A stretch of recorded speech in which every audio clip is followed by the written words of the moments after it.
2026 මාර්තු 28 වෙනිදා. උදේම මීදුම ගෙදරට පේන්නේ මෙහෙම. එහෙම උදේක අපි මේ ලෑස්ති වෙන්නේ දානේ පූජා කරන්න පන්සලට යන්න. මේ අපි පන්සලට යන ගමන්. හිත ටිකක් බරයි.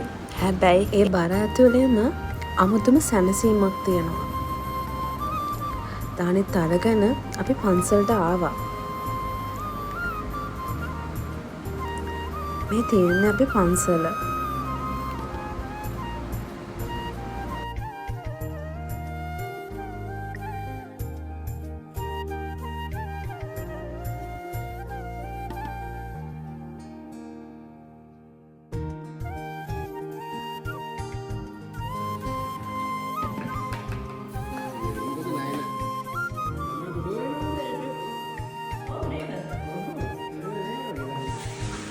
ඒ අතරතුරේ අපේ පන්සලෙන් ආරදින්නෙම නැති දෙයක් තමයි මේ තේ එක. දානේ පූජා කරන්න යන ගම මම හිතන්නේ මොනතරම් අමාරු කාල වුණත් අපි හයියෙන් අල්ලගෙන ඉන්න ඕනේ. අපි දේවල් ඉගෙන ගන්න ඕනේ. අපේ හිත නිහතමානී වෙන තරමට අපේ හදවතත් ලස්සන වෙනවා.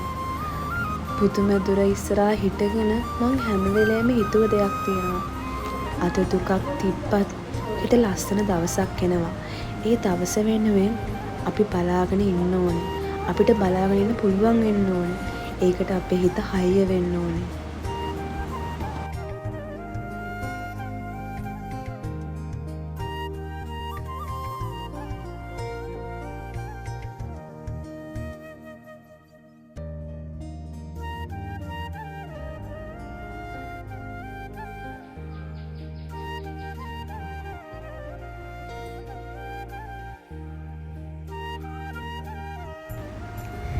ජීවිතේ මාව පරීක්ෂා කරලා තියෙනවා. මිනිස්සු මාව රිද්දලා තියෙනවා. සමහර වෙලාවට මට මාව නැති වෙලා වගේ දැනලා තියෙනවා. ඒත් එක දෙයක් වෙනස් වෙලා නැහැ. ඒ මගේ අම්මගේ ආදරේ. මාව වටන්න උත්සාහ කරලා තියෙන අය ගොඩයි. හැබැයි මම වැටුනේ නැහැ. වැටුණත් නැගිටින හැටි මම ඉගෙනගෙන තියෙනවා. මං දැන් කවුරුත් පස්සේ දුවන්නේ නැහැ. මගේ හීන පස්සෙන් දුවනවා. මට අහිමි වෙච්ච දේවල් ගැන අඬනවට වඩා මට ලැබෙන්න තියෙන දේවල් ගැන විශ්වාස කරනවා. මම හිමින් ගියත් නවතින්නේ නැහැ.